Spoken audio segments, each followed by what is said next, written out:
Gente, voltei como prometido. Aqui no Rio tá muito calor, então eu tô com o ventilador ligado, com um barulhinho, me descabelando, inclusive. E tá o barulho da chuva. Mas vai dar pra fazer um vídeo, eu creio. Hoje eu vou fazer tomatinho confitado. E é bom que a gente aprenda a fazer nossa própria comida, né? Porque daqui a pouco a gente não tem iFood, que eu acho que o iFood vai vazar do Brasil. E tem também a questão do Uber. E é isso aí, né, gente?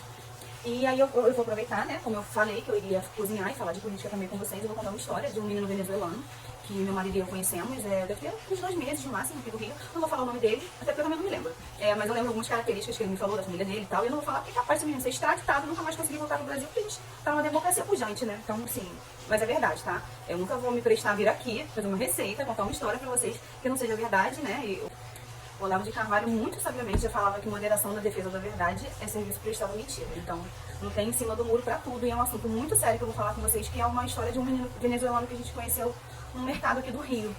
E aí eu vou fazendo, eu vou falando com você. Aqui eu tô usando tomatinho, eu acho que não é nem cereja, é sweet grape o nome dele. Mas pode ser cereja, pode ser tomate grande, e aí você vai cortar ele em pedacinhos. E aí você vai colocar aqui. Coloca numa vasilha que caiba na sua airfryer ou uma vasilha que, se você for fazer no forno, que dê pra ir ao forno. E aí a gente conheceu esse menino e nós vimos que o sotaque dele era diferente. E eu olhei pro meu marido e o marido me olhou. Eu falei assim, que eu vou perguntar.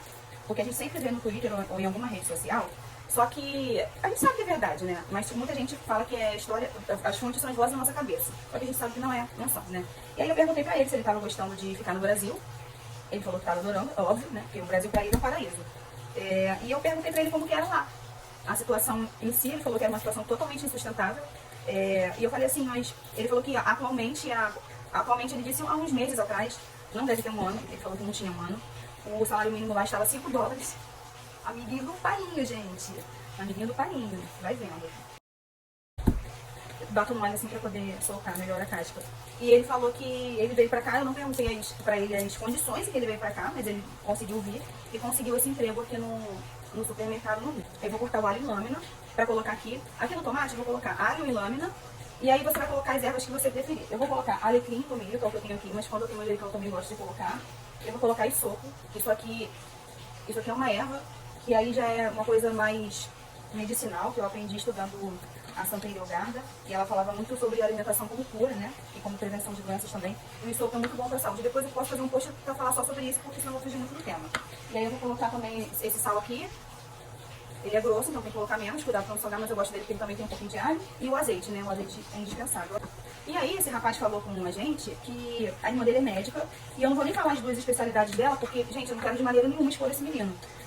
Mas é uma especialidade dela é relativamente normal, né? Mas você ganha dinheiro aqui no Brasil, você consegue ganhar dinheiro.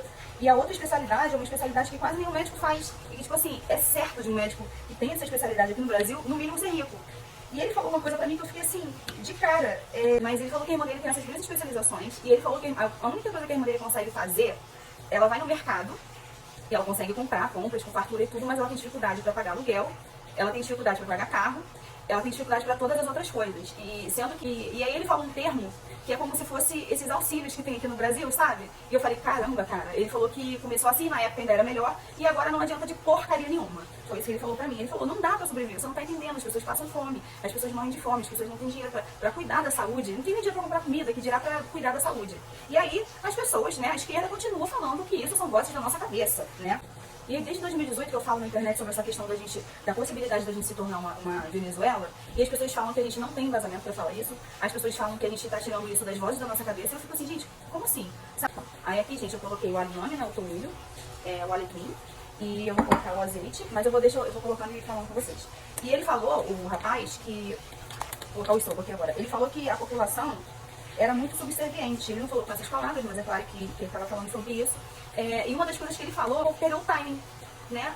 Perdeu o timing, o povo não... As coisas foram acontecendo, principalmente o povo que era a favor do Maduro, né? Que ele está lá já há bastante tempo, e do antecessor dele. As pessoas não foram acreditando que aquilo fosse acontecer. E a gente não pode deixar isso acontecer aqui no Brasil. Eu sei que tem muita gente acreditando que o pior pode acontecer, mas tem muita gente viajando. E você vai perguntar pra pessoa o nome do ministro da STF, ela não sabe. Os ministros do governo, ela não sabe. Gente, mas como assim? E na época do Bolsonaro vocês sabiam tudo, né? Impressionante.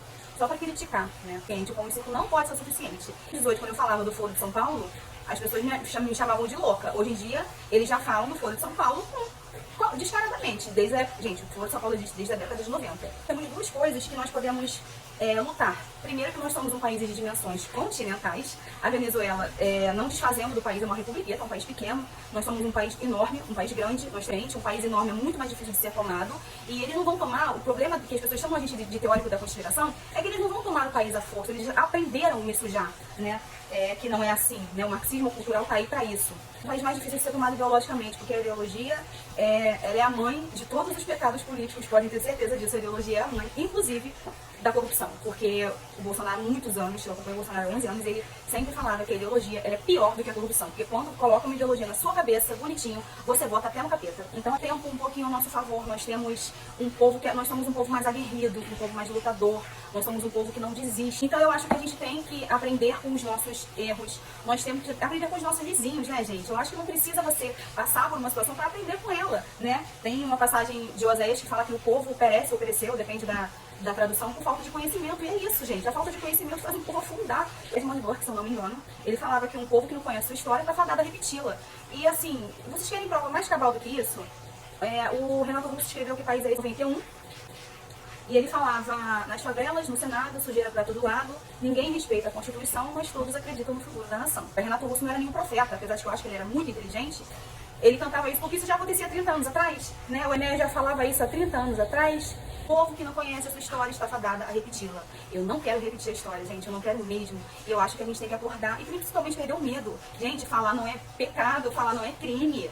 Por mais que as pessoas tentem imputar isso como crime, não é crime, a gente está falando, a gente não está ofendendo ninguém. Nós estamos falando coisas óbvias, pelo amor de Deus. Parem de ter medo. Jovens precisam falar, nós precisamos falar, gente. Nós precisamos alertar as pessoas do que está acontecendo. E não é só no Brasil, são em outros países. Pelo amor de Deus, gente, acordem, acordem. Cacete. O Enéas, por muito tempo, por todo o tempo de vida dele, praticamente foi passado como louco. Engraçado que eu, criança, eu olhava pra ele e eu via uma verdade nele. Eu, de certa forma, eu sabia que aquele cara não era louco, né? Gente, você quer o teu inimigo te descredibilizar, ele te incriminar de alguma forma, ou ele te passar como um louco, né? Mas ele tem uma frase grande, eu vou falar uma parte, não vou nem falar tudo porque eu me emociono. E no final, eu vou colocar a frase toda no final do vídeo, mas no final ele dá um recado pros jovens. Eu acho que é a gente que tem que fazer acontecer nesse país, porque se a gente não fizer, quem vai fazer?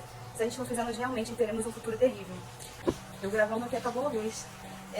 Vou repetir a frase do Enéas. Ele falava, uma onda, um verdadeiro turbilhão, um vórtice de entusiasmo irá varrer este país, arrebanhando todos os cidadãos de bem de nossa terra. E nós, juntos, iremos reedificar a ordem nacional, a despeito de todos os óbices, de todos os escolhos que se apresentem em nosso caminho. Uma passagem na Bíblia que fala que é sobre a pregação do Evangelho, mas que ela fala que quem falará se não há quem pregue, né, gente? Então não adianta a gente ficar na nossa casa esperando um Salvador. Não adianta, porque o Salvador do nosso povo será o nosso próprio povo.